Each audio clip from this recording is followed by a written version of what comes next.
commodity trading house. And again, you're the chief products officer, so to speak. So talk to me a little bit about just what that entails and maybe how different it is from what it was years ago. Yeah, right. I came up as a traditional trader, trading oil, watching you on television at the OPEC announcements, sweating over the risk I was carrying, waiting for what you were going to tell me. So it's surreal being here with you. Great to be here. Yeah, look, the information asymmetry era is over in the world. So that's a couple of big words. But the traditional business model of perhaps commodity trading houses is smoke-filled rooms, bottles on the table, WhatsApp contacts, brown envelopes. That's an era of the past. Okay. We are in a data-driven world, and there is opportunity for those that can trade with data. And again, when we look at data, I mean, it's what everybody's talking about. Even today when I was talking with the governor of the PIF, we were talking about mining, but he was also talking about mining data. Right. So, I mean, it really, really is big. Talk to me, I suppose, in terms of how you see, how technology, I suppose, can really identify, opportunities and manage risk. I mean, is that now your go-to? That's what you depend on to make sure that you can... It is. We haven't cut the human out completely yet, and nor are we trying to, and nor do we expect that happening anytime soon. So we have 85 people around the world. A good chunk of those are technologists, data scientists, engineers, software developers. And my job is really to think about how we can use technology to do the core job of a merchant trader, which is to identify the opportunity, price the risk, and manage the risk, and maybe transform it through the supply chain. Now, when we look at, I suppose, the track record of the mining sector, let's just, have a look back. And then we look at the energy transition, and really look, I think, at the demand that's out there. I mean, the demand is huge. Without a doubt, it has to be mining. It has to be minerals. This is not going to be... there's not an alternative. There's not a vegan mining sort of route to go down. So, well, I mean, just talk to us about that, I suppose, that urgency and the capacity that has to be delivered. Yeah, I think two things are very different. So we're in an energy transition. We are moving from the hydrocarbon world to the electrified world. And that's creating huge demand, as you say, but it's happening really quickly. So the life of mine, or kind of the greenfield site, might be 6, 8, 10 years. The forward curve that you can trade and manage price risk isn't that liquid that far out. There are supply and demand oscillations every 2 or 3 years, and the mining industry, I'm sorry to say, typically gets it wrong. They invest in production at the top of the cycle, and they're not there at the bottom of the cycle. Uh-oh. So hopefully history won't repeat itself. I mean, this is the other key thing that people really need to look back and traditionally what has happened in various countries around the world and actually make sure that it doesn't happen again. Do you think there's an opportunity, maybe a turning point whereby they can get this right? Yeah, I think so, but the challenge is, it's a big one. So if you're a mining company executive and you're looking at long-term demand forecasts, you're trying to work out whether to make investments and deploy balance sheet. I mean, I came here with an Uber, which was a Tesla. I have a Tesla at home. Nobody would have seen the electrification, I don't think. A few people did, but nobody would have seen the pace at which that happened. Now, the lithium in the batteries in that Tesla, that wasn't mined last week. It wasn't mined... And it might not have been mined sustainably. Maybe not, maybe not. So there's real challenge in the pace of change. And talking about lithium, you will have seen, I think, perhaps Microsoft working to develop a new battery technology material using AI to discover something which allegedly reduces the amount of lithium in batteries tenfold. That came out yesterday. So the pace of the world is driving things that it's very difficult to put into long-term supply and demand forecasts. So that's a real challenge. And particularly for the trading sector, I would imagine that, I mean, for the investment sector for sure. Yeah. But then even trading on that. But then you like that. You like that. We like it, yeah. Uncertainty. That's what keeps you going and keeps you busy, I suppose. Yes. Very hard of what's going on. Yeah, absolutely. But talk to me about, when we see this demand, and as you say, the pace of it, how quickly it is actually, materializing. Is there a danger that there's going to be, really sort of a critical minerals gap because the demand is going to be huge, and there's a big push as well to, maybe really, really pull back on oil, so it's, and there is, I think there's the encouragement there that it's going to happen, but can we actually do it? Yes, so the world is made of, amongst other things, critical minerals. There are plenty of deposits. The world is also structurally short what it needs, where it needs it. As we head into the second half of the 2020s, there's a structural shortage of copper, nickel, zinc, some of the rarer earth metals. This is well publicized. The challenge is, how do you deploy capital to ensure that that gap is met? And if you look at some of the volatility experienced by junior lithium miners, mining in general, the exposure to the price turbulence as we go through that is a kind of occupational hazard. But I'm confident the market will find a way. It always does, but it requires international cooperation and it requires longer term thinking. And again, let's just look at copper at the moment, because yes, a shortage, but also when we look at the pricing right now and the investment, I mean, where's that cycle? How attractive is it? Yeah, I mean, the cash to 3-month copper spread is at, I think 1992 was the last time we saw a contango like this, which speaks to oversupply in the short term. How do you square that with shortage in 2028? Very, very difficult. So dynamism around pricing, around price risk management, and attracting investors into the sector is really important, as well as kind of de-risking some of those supply chains. It's worth noting a lot of the new supply won't come from large OECD countries, deep water ports. All of those easy deposits have gone. Yeah, that's what I was just about to ask you about. And when we look like around the world, you know, a lot of the resources and the minerals do come sometimes from countries that have, let's say, complicated past, complicated present even. Yeah, yeah. So how do we deal with that? Well, I mean, a lot of them are here, right? So there's a lot of delegates meeting responsibly with mining companies, trading companies like ours. There's a lot of engagement. I think we spoke about information asymmetry. That also applies to governance and how countries behave around resource extraction. You know, you can see things from space now. You can measure things in the water table. The technology is there to keep an eye on proper behavior and appropriate governance. But that's another complexity. So the supply chains are longer.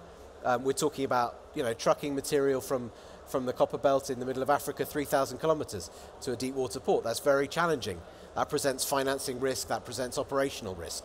But as you rightly say, operating with appropriate governance standards internationally is a real challenge, and that's a new complexity that comes from more data. And I get the feeling the more producers I talk with around the world, you know, they really want to comply. They want to be part of the global chain.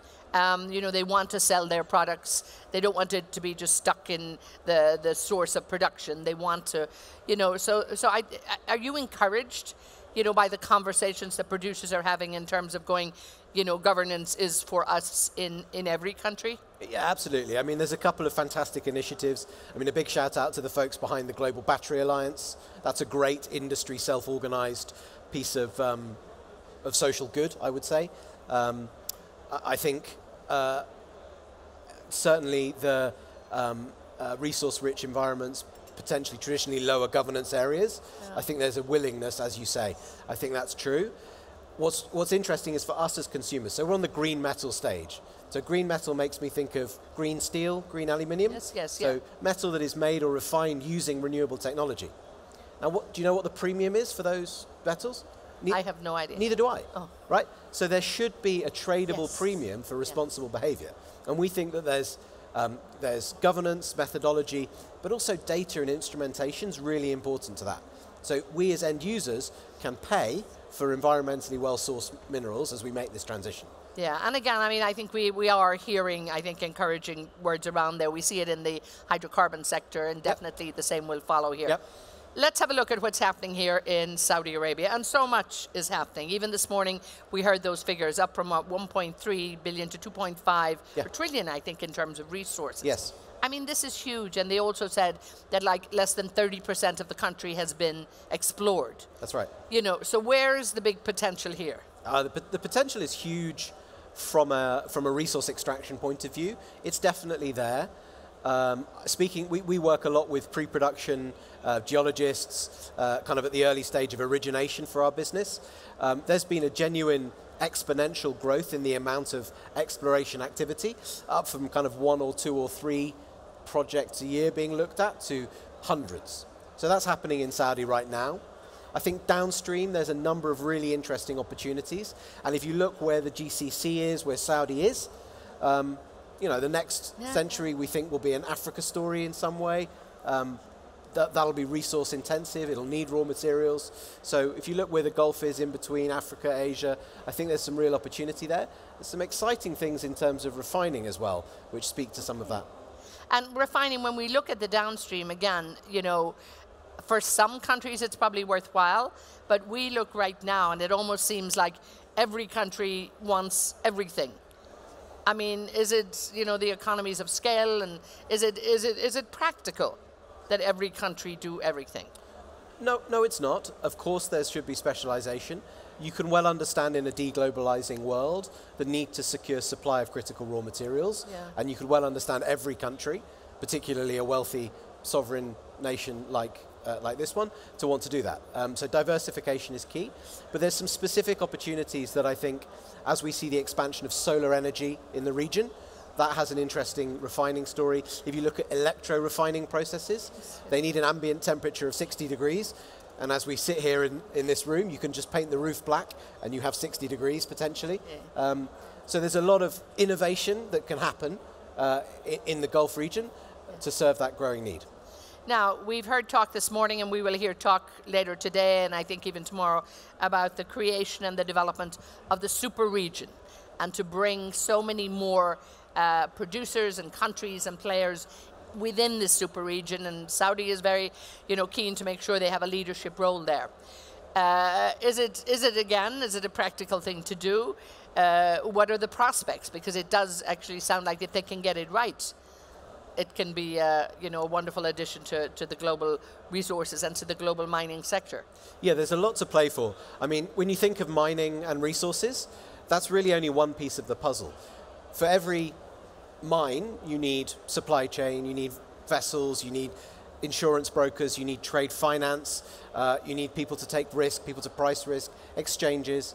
So there's a big ecosystem that comes around commodities. And I think attracting some of that away from perhaps some of the traditional trading hubs, I think is an interesting play, and certainly one we feel a strong pull from Riyadh at the moment. And I mean, one thing I heard this morning very clearly from the Minister of Energy, from the Governor of PIF too, was basically saying, you know, Saudi is very much open for business. Investors, please come here, we'll work with you, we'll help with you. But how risk averse are investors these days? And surely, you know, they want return on their investment, they'd like it quickly, and this is not really an industry that delivers it that quickly. What can we do? No, it doesn't. It's an interesting mix of extreme volatility in the price of the metal and kind of very long-term patient capital need for the origination of the material. I think cultivating a mix of all of those investors is important, but playing a role, as we see PIF and other sovereign wealth funds in the region, to underwrite and to sustain the kind of long-term perspective while attracting international investment is important. So we see great partnership. We see reforms allowing 100% ownership of Saudi assets without having to JV. So all of the options are now on the table. There's a commitment, I think, in the free zones and some of the incentive programs to attract people here, and I think that's really positive. It was sort of like His Royal Highness Prince Abdulaziz talked this morning about his a la carte offering. Yeah. It's like you can come and you can pick and choose what you want, and he'll make it work. I mean, he's always good value in terms of even entertainment value sometimes, but he delivered it so well. But this is what's needed. Talk to me a little bit about come back to governance and ESG. It's an important part of financing more than anything else. Yes, it's a nice to do and have to do, but actually when it comes to financing, people are looking very carefully at this, aren't they? They are. I think again there's another inherent conflict or dichotomy in that people perceive mining to be, and often it is, a very dirty business, but the energy transition requires this sector. So I think what I've seen over the last kind of 12 months going to market for some of our products, some of our fundraising activities, is a recognition of the ESG requirement for critical minerals, and done right, the kind of role mining has to play within an ESG investing portfolio. You can get finance for a coal mine. It will cost you twice as much as for a lithium mine, and I think that feels sort of right. So the banking sector in general is withdrawing from commodities, making it harder. Yes, some of them, yeah. But re-engaging with critical minerals, I think, is interesting. And I guess when you can actually prove you know, that legacy, and if you can prove it's green, maybe we get them back interested in financing this. That's right. The appetite for greenwashing is less than zero. People are extremely nervous of that. But if you can show credibility and data that goes all the way up the supply chain, as initiatives like the Global Battery Alliance, I think there's definitely a role for kind of doubling down. So if there's any investors or audience members deploying capital, really do look carefully at some of those initiatives, because they're genuine and they have an important role to play in the next step. Close it out for us now, if you would, and really, I suppose, put your crystal ball in place, and you know, look to the future here. Do you foresee growth in commodity trading, particularly on the mineral resource side? And ultimately, where do you see the big win-win for everybody? Because everyone's looking for it, so we have to try and find it. I see technology outside the mine gate going very fast, potentially in the mine gate as well. It's a very sophisticated industry. In the middle, the supply chain, not sophisticated. That's the bit that can really benefit from being more dynamic, data-driven, agile.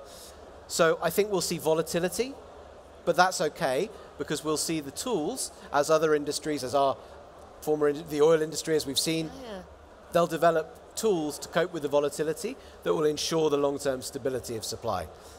Because ultimately, I think that's what now we're looking at. There's really no way out on that. I mean, it is about making sure that that supply is there. Yeah. And just maybe quickly one thing, there still is some opposition to mining. I think in developed countries, maybe like in the UK, the US, Canada, some places, the sort of not in my backyard is happening.